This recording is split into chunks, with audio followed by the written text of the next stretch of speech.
Welcome students. In this video, we are going to start with something called a complex function. Yes.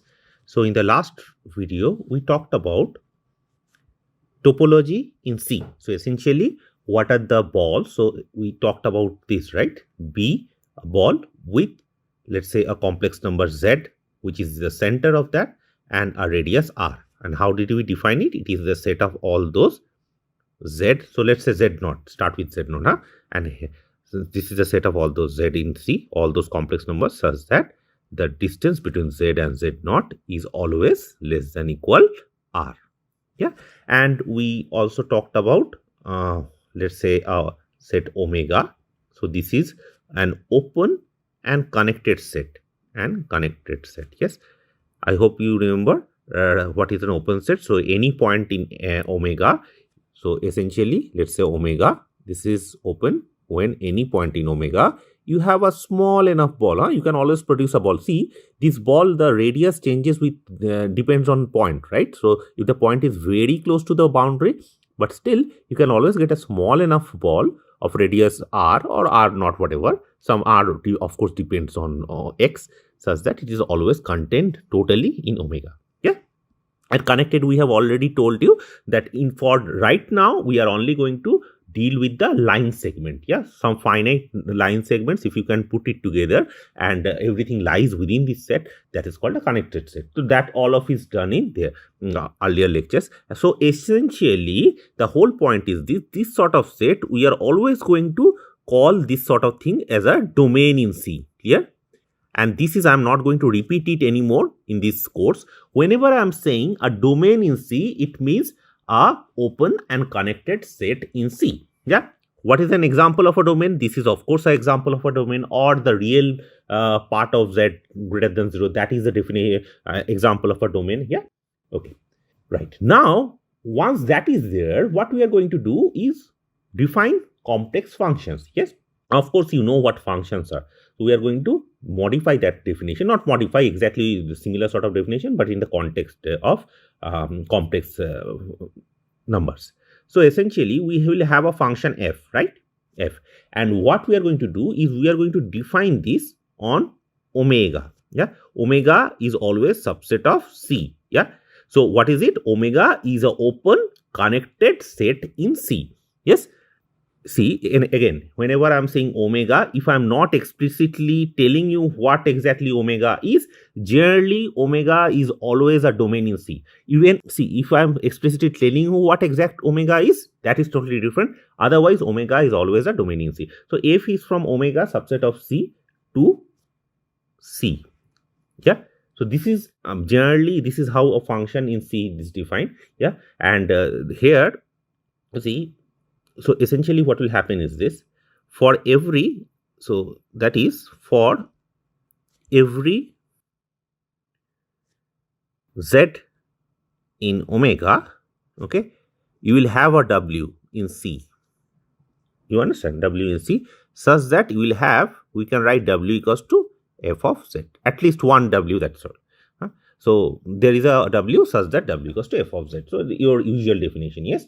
See here that Z, this varies in omega, which is in S. So this is called the complex variable. This varies, right? So that is why it is called a complex variable. Clear? Okay. And of course, you know, this is the domain of F. This is exactly the similar sort of thing which we do, and that's your range. Clear? Okay. Let's look at some examples here. It is very important for you to understand how this particular type of functions work. So let's say f of z. I'm defining a new function f of z, which is given by, most simple example is fz equals to z. Yeah. So how does it look like? You see, it will look like this. F of x plus iy will look like x plus iy. You understand? It's very, very simple. X plus iy. Yeah. Now you take the similar sort of function, but change it like this. F of z equals to mod z. Yeah. See here, the function is defined on whole of C, and it is giving you back the whole of C. Clear? Okay, f is from C to C. Okay, now you can define f of z is equals to mod z. What does it mean? It means you are basically looking at a function which is defined on C. So basically all complex numbers, and it is taking the value in real R. Clear?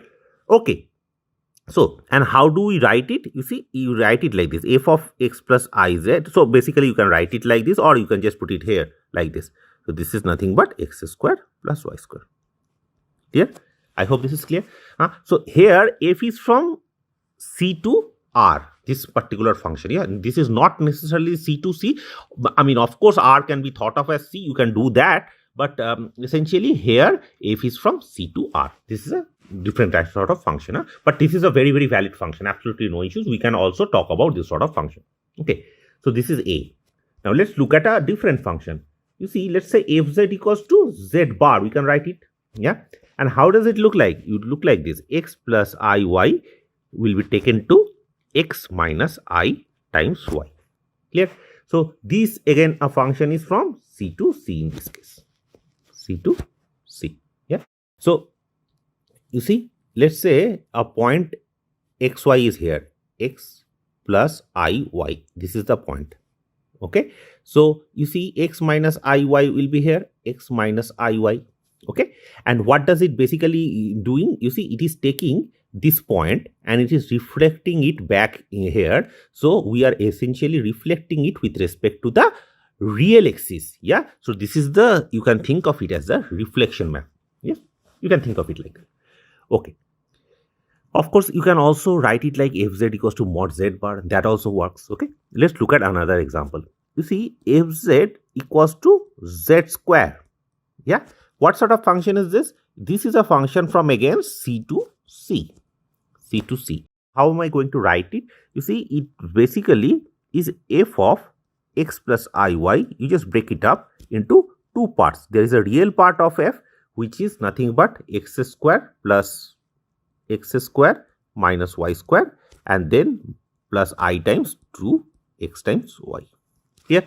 So you see, if you break it up, this f will have two components, a real and a complex component. Clear? So any complex function, yeah, a purely complex function. So what I'm trying to say is this: if f is from exactly C to C, C to C, so the range is C, sorry, the domain is C and the range is C. If that happens, then any such function, you can write it as a real part plus I times the imaginary part. So in other words, what we can do is we can break it up into the C. So remark. See, f of z, yeah, yes, and that is equals to say some w which is in C, right? Yeah. So f is from C to C. We are assuming f is from C to C, C to C. Okay. So that w is nothing, it's a complex number. So this has a pure, imaginary part and a real part, right? So let's write it like this, w1 plus I w2. Let's just define it w like that. So therefore, you see, you can think f as a two component function. You can think of it like this, yes? So the first one is this. The first function, what it does is, you can write it like f1 of z plus I times f2 of z. Okay. So essentially what is happening here is z going to f1 of z and z going to f2 of z. Is this okay? So f can be decomposed into two parts where both parts, very, very important, both parts are real part. Okay. See, here, this is a real function now, real function. Yeah, real function means, what do I mean by this? I mean that both f1 and f2. So here, f1 and f2, these two functions are defined from C, but the range is going to be R. Yeah. Okay. So, I mean, a nice way of looking at it is via the component function. We are going to use this thing. Yeah. So please keep that in mind. Okay. So let's look at one very, very simple problem and then we'll go from there. Okay. So, example. Another example. Let's say that you have f of z, which is defined by 2iz plus 6z bar. Okay, 6z bar, and I want to find the value of f. So you have to find the value of f f at z equals to half plus 4i. Clear? Some complex number. So what do you do? Of course, you just write it f of z, you replace it by half plus 4i. So it is half plus 4i. That's your z.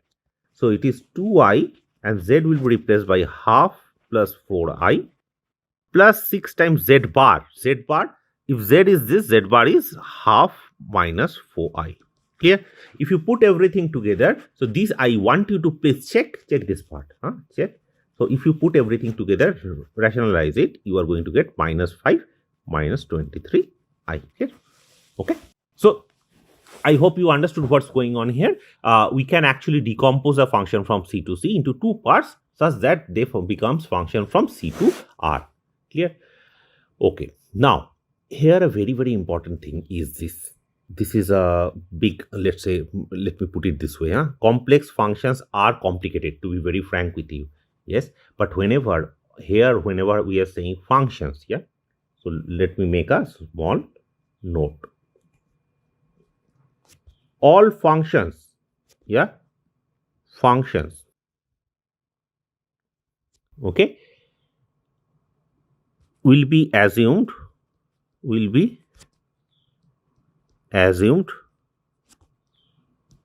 to be single valued. Clear? So we'll always going to assume that is a single value. It means for each z, it means that for each z in omega, okay, you will have one value w, which will be f of z.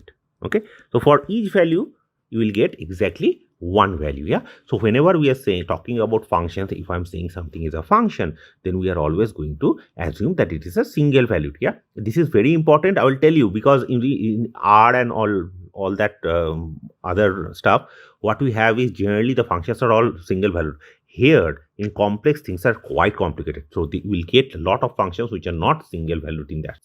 Okay, right. So with that being said, we are going to continue our study of complex functions. So we start with something called the limit. Okay. So before we start with the limit, just let's look at this thing. See, one thing you have to remember in complex. So I hope you have some idea of calculus in several variables, right? So let's say R2. Let's look at R2 and let's look at C. I told you that those two sets are kind of exactly similar elements, right? The elements are not different. If you look at it like that, you can identify xy in R2. Okay, if this identification x plus iy as this identification, this is absolutely no issues. This basically, as I said, the elements are basically same. You can think of it like that. But the point here is this: what is the operation in R2? There is a addition operation, right? In complex also there is a addition operation, and is this same? They are same. Okay. In R2 there is a multiplication of two vectors. No, there is none. No. Let me put it this way. No. Okay. But here there is a multiplication operator. You can multiply two complex numbers. So you see, what happens is this: if you are developing some sort of theory, you understand. So let's say, I hope you have some idea of what derivatives are, limits are, continuities are. So you see, when you are defining a new concept, let's say if you have to multiply some complex number, let's say z and w, yeah, you can do that. So while defining a new concept, if you have to use this multiplication operator, those concepts are very much different in complex system. You understand? These operations won't exist in R2. Okay. Let's say if you want to use some sort of operation using only addition, yeah, then in that case, those operations exactly behave the same way which it did in R2. You understand? Okay. I hope it is clear. The operations where we are only using the addition, those operations, R2 and C are essentially the same sort of thing works. the operations where we are somehow using the multiplication, yeah, or combination of addition or multiplication there also. So whenever we are using multiplication, those operation are different in C. Yeah, this is same. Clear? I hope this is clear. So let me clarify all this little more once we go to the derivative concept. So now we start with limit. What is the limit? So you see, we say a function f of z is said to have a limit L as z approaches z naught. Let me write it down and we'll put it in a mathematical sense, right? So exactly what you did in real line also, exactly similar thing.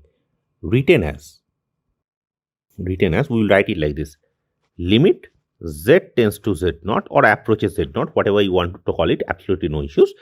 F of z is equals to L. Yes, we'll write it like this. Yeah, so whenever we write it like this, what does we mean? What do we mean by all of this? Let's just understand that part. It means that f is defined. Please understand what it says. It says that f is defined in a neighborhood of z naught,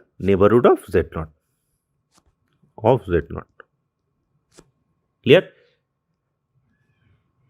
May not be at z.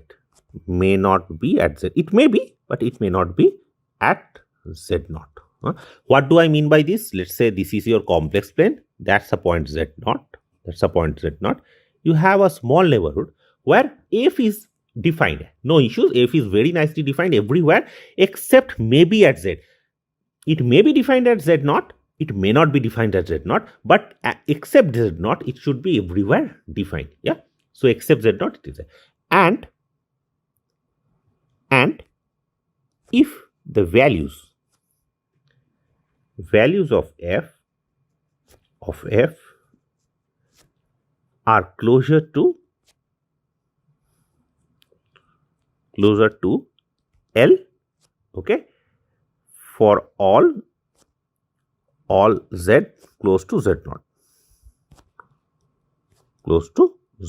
I hope this is clear. Okay, so you see here this word, what does it mean, closer to?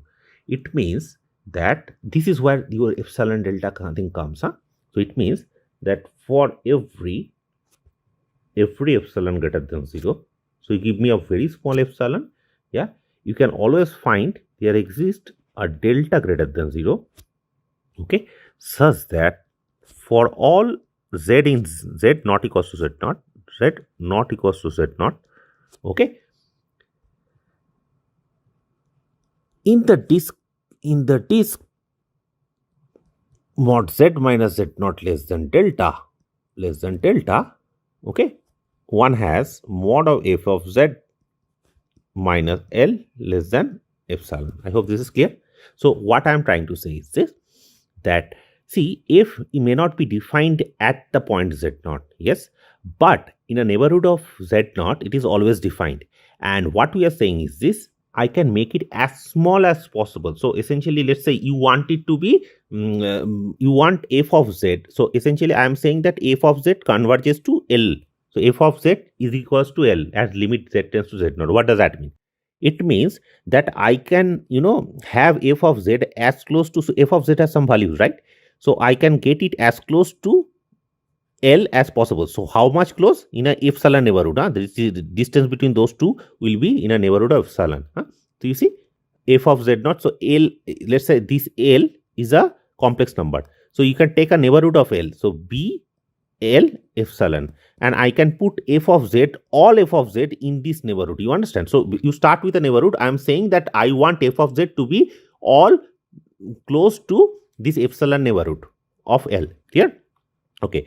So, and can we do that? Yes, we can. So what we are saying is this, for this epsilon neighborhood, this is what we want. We want it to be that close. So you can always find a delta such that for all z minus z naught, mod of z minus z naught is always less than delta. I hope this is clear. Okay. Okay, fine. Now let's look at So that's what geometrically it means. Yeah. So what is an example? So what does it mean? I mean, what is the idea of limit? Let's just understand that. So example, let's say that f of z equals to z. Okay. And the question is this, you have to find the limit z tends to 0. Okay. F of z, what does it mean? See, it means that as z tends to 0, where does f of z go? Since f of z is z, limit z tends to 0, f of z is nothing but limit z tends to 0 z, which of course goes to 0. It has to be, right? That's by, I mean, the most simple thing. Now, can we prove it? Yes, of course we can prove it, because you see, if you take any epsilon neighborhood, can you find a delta? In this case, you have to check this part. Let's say if start with an epsilon, start with epsilon small, with epsilon greater than 0. Can you find a delta? Of course you can find a delta. And what will be the delta? Delta will be your epsilon in this case. Clear? So you have to check this part. Please do that. Okay. So this is the first example. Let's look at another example. Let's say f of z equals to, we have defined z square, right? Z square, we know what it is. Z square. Yeah. Okay. So now let's say limit z tends to z naught, not 0, z naught, some point z naught, and then f of z. Yeah. Of course, you see, in any neighborhood of z naught, f of z equals to z naught, z square is always defined. Absolutely no issue. So I can put limit z tends to z naught, z square, right? And that will of course go to z naught square. Yes, that is very true. Why this is true? Can you prove that? Yes, you can actually. So what you need to do is you need to show this z naught square minus z square. This should be less than epsilon. Yeah, this is what you need to show. So you start with this thing, z naught plus z, z naught minus z. You can write it like this. This always gets dominated by this. This is your delta part. So somehow make this smaller. How do you make it smaller? You see, you start with this thing.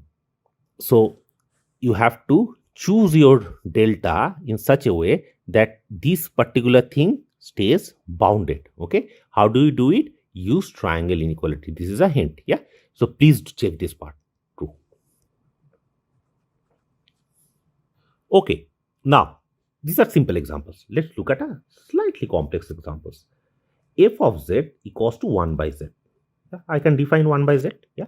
So, and this is for z not equals to 0. Of course, at z equals to 0, you can't define this f of z, right? So, what if I am asking you what happens to the limit of f as z goes to 0? So, you see, I want this. So, it means that limit z tends to 0, f of z is 1 by z. Yeah, and you can see this is going to be undefined. Yeah, this is going to be undefined because you see this 1 by z, this number as z tends to 0, this you can't bound it anymore. Yeah, it is actually blowing up. So it is basically not defined in this case. Yeah, exactly like limit x tends to 0, 1 by x. Yeah, okay. So that's that. I hope this is clear why. Okay, for the undefined part, how do you prove something is undefined in this case? So you see, essentially, if this limit actually has to hold, this has to go to 1 by 0. There is no other way, right? And since 1 by 0 is not defined, we define it like undefined. Yeah. Except, how do you show this? Let's say if this is not the case, if it goes to some other z naught which is in C. Yeah. So essentially, you have to show that f of z minus z naught, f of z minus z naught, this can be made less than epsilon. So you have to show 1 by z minus z naught can be made less than epsilon. Yeah, there will be some delta. So please go through it and show that there can't be any epsilon for which, so basically you can't find as not any epsilon, sorry, you can't find a delta for which this is always true. Yeah, so this is very simple, but the thing is just for fun, you can just look at it. Yeah. Okay, now comes the important part of continuity. Yeah, let me define this continuity. So this is very, very continuity. Okay, so what is continuity? Essentially, what you are saying is this, that when is a function continuous? In real terms, what happens is, let's look at a real term and a very simple example. let's say up till 0, I have a function which is taking this value, and suddenly when it touches 0, so it is taking this value till 0, not touching 0. Whenever it touches 0, okay, it goes up. So let's say this is 1, this is 2. Clear? In real life. So what happens is suddenly there is this jump in f. So you do realize that at this point there is a break in continuity. That's just our idea, right? And in real variable theory, you already know what continuity is. So essentially the similar sort of idea here we are going to work with. Yes.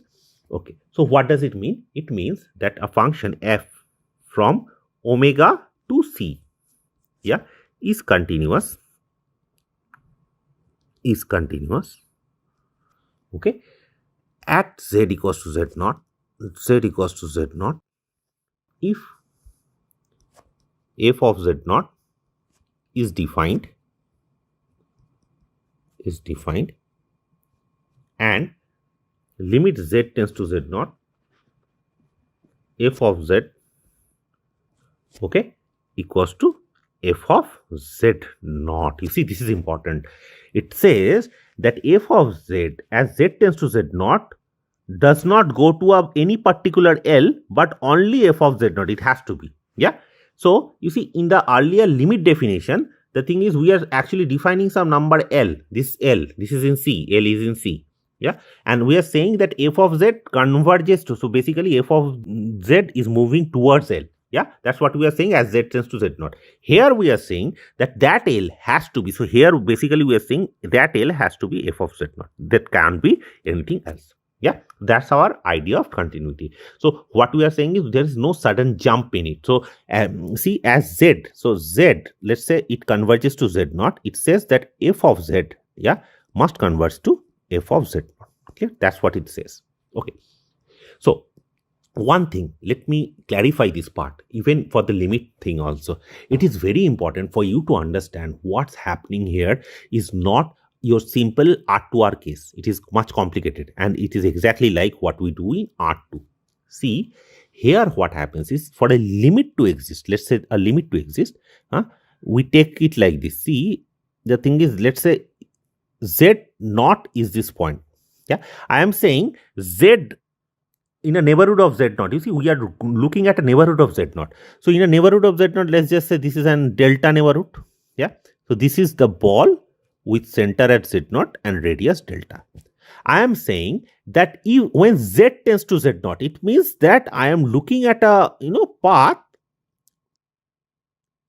like this, and so z is a variable, right? So this varies according to this path, this varies according to this path, and it approaches z naught. You see, in real line, what happens is the approach thing is either from the right or from the left. There are only two options. In R2 or in C, in this case, in C, R2 and C more or less works exactly like this in this particular concept. See, as z tends to z naught, there are not a single, so it can go in this straight line, right? It can go in this straight line. Yeah. You can take this path, you can take a parabolic path, yeah. You can take a circular path, you can take many paths, right, to reach this z naught. So basically, along every path, it basically says that along every path, f of z must converge to f of z naught. Yes. So I hope this is clear. So let me put it this way. This is not very mathematical, but the idea I am quite sure you understand. So what I am saying is this: along any path, okay, towards z naught. So basically, you take any path which goes towards z naught. After some time, of course, f of z naught, z must converge to f of z naught. Clear? So f of z must be very, very close to f of z naught, as close as you like. So along any path, this has to be true. Yeah, it should not be along a particular line. Yeah. Okay. So that's your definition of continuity. So what are the examples of continuity? Of course, these examples are always there. You see, f of z equals to z. Let's say f of z equals to z or z bar, whatever. Yeah, f of z equals to z, or f of z equals to z bar, or f of z equals to z bar. Yeah. Do you think it is continuous? You see, if f of z equals to z, limit z tends to 0, f of z is going to be 0. And you see, what is 0? 0 is nothing but, you see, we already know this, right? that limit z tends to z naught, f of z is z naught. Clear? So what is f z naught? Z naught is again f of z naught. So you see, limit z tends to z naught, f of z is nothing but f of z naught, and hence it is continuous. Okay. Okay, I am not doing it properly. You do realize we have to use that epsilon delta to prove this thing, but that's the idea. I am not going to do it. It's very simple. Once you do that limit thing, exactly same thing works. And similar sort of thing for z bar also. Is z bar continuous? Do you think it is going to be continuous? Yes, it is going to be continuous. Exactly similar sort of thing works. Yeah. Okay. B. Let's say f of z equals to 1 by z. 1 by z, and you are taking limit z tends to z naught, sorry, z tends to 0, f of z. Yeah, this we know as undefined. Now, is f continuous at the point 0? Of course, it is undefined. There is no point, no way this is going to be continuous, because for this to be continuous, this has to converge to f of 0. F of 0 is what? F of 0 is 1 by 0. It is 1 by 0. This is undefined, right? So this particular thing is not continuous. Of course, there is no question of continuity in this particular case. Okay, I hope this is clear. Okay, let's look at a simple example of, these are all examples f from C to C. Let's look at an example f from C to R. F from C to R defined by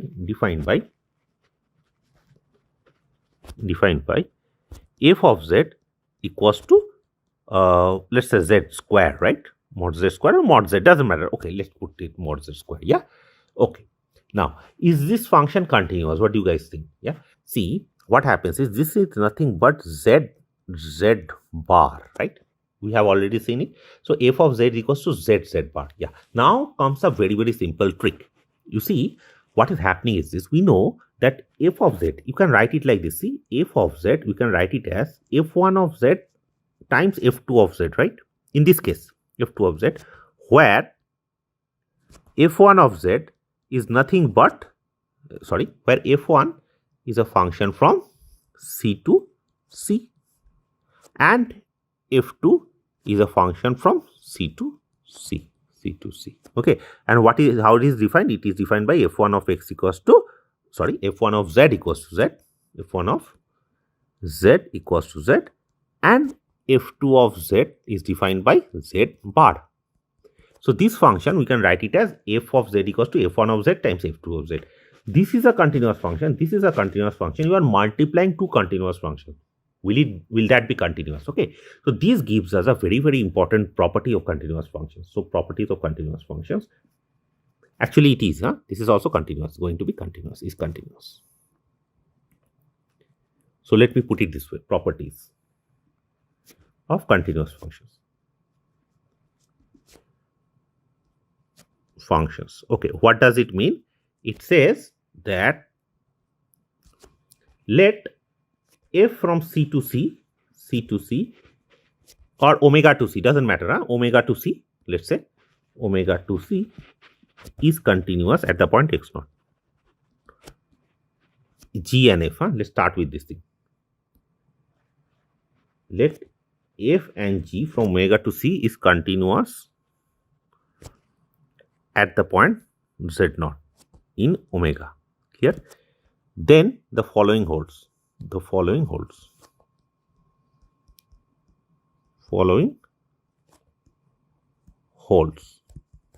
A.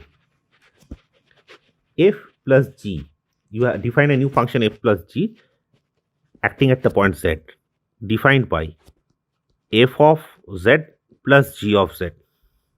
Yeah, this function is continuous. Which function? F plus g. This function. This is continuous at the point z naught. Continuous at z naught. Clear? Okay. So if one function is continuous, another function is continuous, then the addition is going to be continuous. And here the addition is basically your complex addition, exactly similar sort of thing. Okay. Now, if let's say alpha is in R, right? Alpha is a real number. If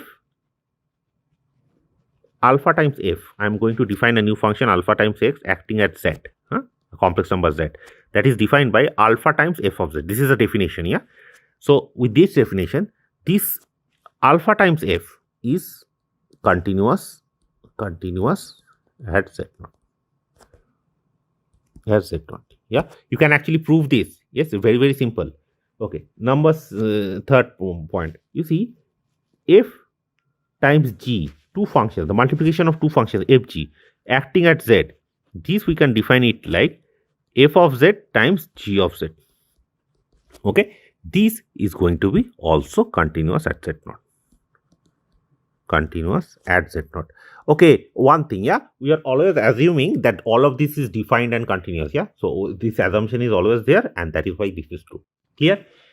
Okay, there is another point. This also we need to clarify. We did not talk about derivative, right? So this is fine. Yeah, this is fine. Okay. So D, f of g of z, if you define it like this, here f composition g. So basically f composition g, f composition g of z. This is defined as f of g of z. Okay, this is also going to be continuous. Continuous at, see, this function is continuous at the point z naught. At z naught, provided the composition is well defined.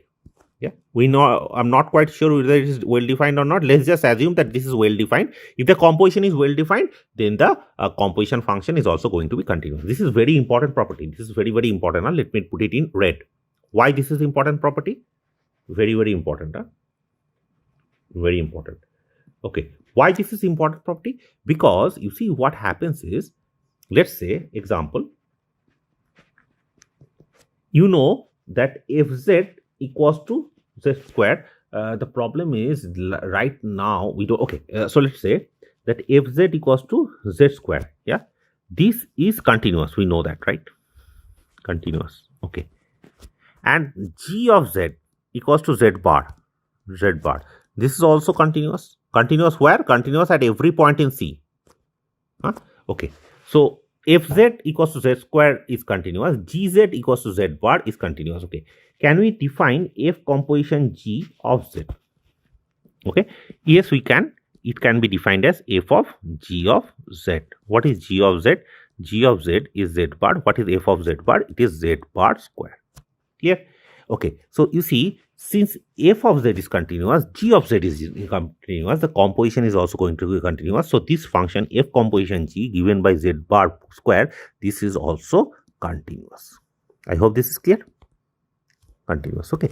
Now you see, here I am saying continuous. The function is continuous. So what does it mean? It is continuous. So you see, generally speaking, continuity is only at a point. Yeah, it's a local property. It's a local property. Property depending on point property. Here, okay, continuity. And what happens is this. So let's say if a function, so if f from omega to c is continuous for all z naught in omega, clear, then we say f is continuous at z naught. I hope this is clear. Continuous at z naught. Sorry, is continuous in omega. Continuous in omega. Okay, so basically it means that it is continuous for all points in omega. Clear? Okay, so I hope this idea is clear, and up till continuity, this is more or less the whole theory. So in the next video, we are going to talk about differentiation, and that is where things get very much interesting. So with this, I am going to end this video. Thank you.